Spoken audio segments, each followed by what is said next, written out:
इस बीच उसे लॉबी में किसी के चलने की आवाज आई। अभिनव ने देखा कि एक लड़की दिक्पाल के सामने आकर खड़ी हुई और झुककर उसे सलाम किया। इसके बाद उस लड़की ने दिक्पाल से कहा, चलिए दिक्पाल सर। दिक्पाल आगे चल रहा था और वो लड़की उसके पीछे चली जा रही थी। दोनों आपस में कुछ बात कर रहे थे। वो अपनी बाईं तरफ बने दरवाजे की तरफ बढ़ते जा रहे थे। अभिनव ने भी उसके पीछे जाने की ठान ली थी, लेकिन इससे पहले कि वो दिक्पाल का पीछा कर पाता, इतने में एक हाथ ने अभिनव के कंधे को जकड़ लिया। तुझे क्या लगता है तू यहाँ जासूसी करेगा और हमें पता नहीं चलेगा? उस आदमी ने अभिनव से कहा, जिसने उसके कंधे पर हाथ रखा था। अभिनव उसे देख अंदर से घबरा गया, लेकिन उसने अपनी घबराहट को अपने चेहरे पर नहीं आने दिया। इससे पहले कि अभिनव अपनी सफाई में उसे कुछ कह पाता, उस आदमी ने अपने बाकी लोगों के साथ अभिनव को खींचकर बाहर ले जाना शुरू कर दिया था। वो उसे ले जा ही रहे थे कि तभी एक आदमी दूसरी दिशा से भागता हुआ आया।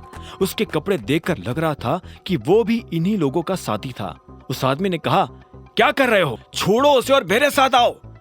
जैसे उस आदमी ने कहा तो अभिनव के कंधे पर से उस आदमी का हाथ हटा और वो लोग अभिनव को घूरते हुए वहां से निकल गए। एक सेकंड के लिए तो अभिनव को लगा कि आज वो जिंदा वापस घर नहीं जा पाएगा। जैसे वो अकेला हुआ कि इतने में उसका फोन बज उठा। उसने देखा कि अकरम का फोन था। अभिनव ने फोन उठाया तो उधर से अकरम ने कहा, अभिनव तुम कहाँ हो?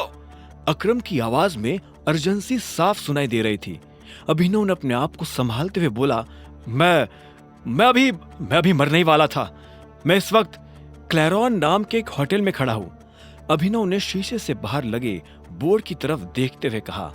जैसे ही अकरम ने अभिनव के मुंह से ये नाम सुना तो उसके होश उड़ गए। उसने कहा, तुम दिक्पाल की प्रॉपर्टी में क्या कर रहे हो? ये दिक्पाल की प्रॉपर्टी है? अभिनव ने पूछा। अकरम ने गहरी सांस ली और कहा, देखो अभी ये सब छोड़ो और मेरी बात ध्यान से सुनो। चुपचाप जल्द से जल्द ऑफिस आओ। मैं अभी थोड़ी देर पहले ही यहाँ आया हूँ और मुझे पता चला है कि यहाँ क्या हुआ है। ऐसे काम नहीं चलेगा अभिनव। अगर तुम यहाँ ऑफिस असिस्टेंट की पोस्ट पर ही काम करते रहे तो जो हम चाहते हैं वो नहीं हो पाएगा। मुझे तुम्हारी पोस्ट बढ़ानी ही पड़ेगी, वरना ये तमाशा ऐसा ही चलता रहेगा। कोई भी ऐरा गैरा आदमी तुम्हें दो बातें सुनाए, ये मैं टॉलरेट नहीं कर पाऊंगा। इसलिए अब तुम्हारे पास दो चॉइसेस है। या तो तुम एके प्राइवेट लिमिटेड में मैनेजर की पोस्ट पर बैठो या फिर अपनी कंपनी में कर्मचारी बन जाओ। मैं वही आ रहा हूं, मिलकर बात करते हैं, अभिनव ने कहा और फोन काट दिया। वो फिर से उस दरवाजे को देख रहा था जिसमें दिक्पाल दाखिल हुआ था। अभिनव का मन तो कर रहा था कि वो सीधा उस दरवाजे में घुसकर दिक्पाल को देख ले, लेकिन उसने अपने आप को रोका और वहां से निकल गया। कुछ देर के बाद वो एके प्राइवेट लिमिटेड के ऑफिस पहुंच चुका था। उसे कंपनी से निकाले जाने की खबर पूरे ऑफिस में आग की तरफ फैल चुकी थी। ऐसे में जब सभी ने अभिनव को वापस ऑफिस में देखा तो उनकी आंखें फटी की फटी रह गई।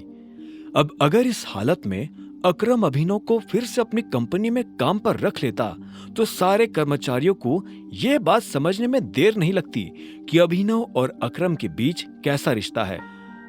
अकरम अभिनव के साथ आगे क्या करने वाला था, अब सभी लोगों की नजरें बस इसी बात पर टिकी हुई थी। अभिनव ने किसी से नजर नहीं मिलाई और सीधा अकरम के कैबिन की तरफ बढ़ने लगा। तुम्हें पता है, अगर मैं तुम्हारी कंपनी में काम करता रहा तो मेरे लिए चीजें कितनी आसान होगी? अभिनव ने अकरम से पूछा। वो अकरम के कैबिन में लगे सोफा पर बैठा हुआ था। अकरम ने कहा, मैं जानता हूं, मैंने खुद इस बारे में बहुत सोचा, लेकिन मैं ये भी नहीं देख पाऊंगा कि कोई साधारण सा मैनेजर तुम्हारी इंसल्ट करे। मैं सभी को ये जता देना चाहता हूं कि तुम कोई आम एम्प्लॉय नहीं हो। अकरम की आवाज में उसका दर्द साफ झलक रहा था। अभिनव ने कहा, लेकिन तुम मुझे अचानक से मेरी ही कंपनी में काम करने के लिए क्यों भेजना चाहते हो? तुमने तो मुझे कभी बताया भी नहीं कि मेरी अपनी भी कोई कंपनी है, तो फिर अब क्यों? यह सवाल सुनकर अकरम एक पल के लिए शांत हो गया। उसने एक गहरी सांस ली और कहा, मुझे अभी कुछ खबर मिली है। दिक्पाल तुम्हारी कंपनी की मेन सेक्रेटरी से मिला था। यह सुनते ही अभिनव के होश उड़ गए।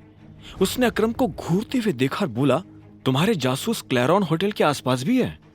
हाँ, मैं बस यही पता करने की कोशिश कर रहा हूं कि हमारे ग्रुप में असली भेड़िया कौन है, और मुझे लगता है कि दिक्पाल भी यही कर रहा होगा। मैं दावे के साथ तो नहीं कह सकता, लेकिन मुझे लगता है कि तुम्हारी कंपनी की मेन सेक्रेटरी की दिक्पाल के साथ मिली भगत है। यह सुनते ही अभिनव हैरान हो गया। अब आगे क्या होने वाला था? क्या अकरम का अंदाजा सही निकलेगा? क्या सच में अभिनव के अपने उसे धोखा दे रहे थे? क्या करने वाला था अभिनव इस हालत में?